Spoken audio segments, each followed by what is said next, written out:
Alright boys, so this was the tensioner for the Wen chainsaw, and this thing, I would get it tensioned just right, everything screwed in, everything perfect, and then after like 2 minutes it would just loosen up and the chain would come off. Over and over that happened. So what I did was I just replaced it with a single nut. Alright, so I put a nut on this bolt that was mounted to. The nut's right here. And I put a washer at the bottom, and then I put a locking washer between that washer and the nut. The locking washers look like this. I bought a kit. So I was able to fit that on. So the nut hopefully won't back out. After I properly tensioned my chain, I screwed in the nut onto the locking washer real tight, but I still think, and this is what happened to me before, I just used the nut before with a regular washer, and the bar was able to slide this way over time, so it was coming off in like a minute or two as well. So in order to prevent the bar from sliding, even though the nut stayed semi-tight, we wanted some kind of mechanical way to prevent it from sliding that way, which then loosens the chain. So in order to do that, I used here a stainless steel zip tie and another stainless steel zip tie through a washer on the bottom. You can see the washers here and the zip ties going around it. And then to connect the two zip ties, I use this this tightening clamp that has the flathead screwdriver attachment to tighten it down real good. So this is actually real tight now. I tightened it up real good. So this and this are stainless steel. This is, I believe, galvanized or stainless steel, so none of this will rust. And basically, you're holding up this side from being able to slide this way with tension all the way till you get to here, which is our anchor point. Now the anchor point is not tied to anything, except it's flush against the bottom, and the anchor point would have to pull through this gap.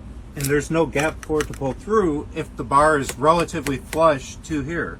So it can't go that way without basically breaking one of the zip ties or breaking the washer, which is, I think, very unlikely, because the force wanting to push that way is just a little bit of vibrational force. It's not like a heavy force that's trying to push real hard. Well, no, if you were to try to cut with the tip of this, pushing the tip hard into a tree, that would put a little more force that way than that. But that would not be enough force to snap this unless you're like really pushing your hardest, so it shouldn't be an issue. And this is all under real good tension. Look at this.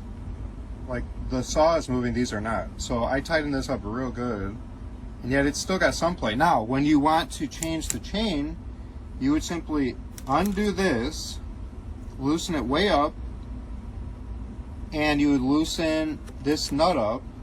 Then you'd be able to slide the bar that way, pull the chain off, redo, put on the new chain, and then you would tighten the chain real good by just pushing up right here real hard, and then while holding that, you would tighten down that nut, and then you would tighten up this last, which prevents travel this way and this way. It just keeps it nice and taut that way, so that when it tries to push that way, it won't be able to, which would loosen the chain. So that was my creative solution. Now the next challenge will be to get the lid to go on over all this, because the lid might have some obstructions here. Alright, turns out it just comes right on, and I just put a twist tie all the way around the whole entire thing. You can see it wraps around the whole thing, and it's snug enough. It's just a protective cover, I believe, at this point. Before, this had to do with tensioning, but now this does nothing. It just turns in place. It doesn't even connect, but that's okay, because everything's very mechanically done inside of this. This just an aesthetic cover, plus in the event of a chain derailment, I believe this keeps it from just coming completely off, like off the whole machine and hitting you or something. So it's a nice safety aspect, and so you want to make it nice and tight with this. Do a lot of turns, like I don't know, like 20 or something. And not too much slack on that so it doesn't get caught in there or anything. So that should be good, I feel. But it's at your own risk. You know, this is obviously a dangerous power tool, blah, blah, blah. So everything's at your own risk. Make your own assessment of the engineering behind this.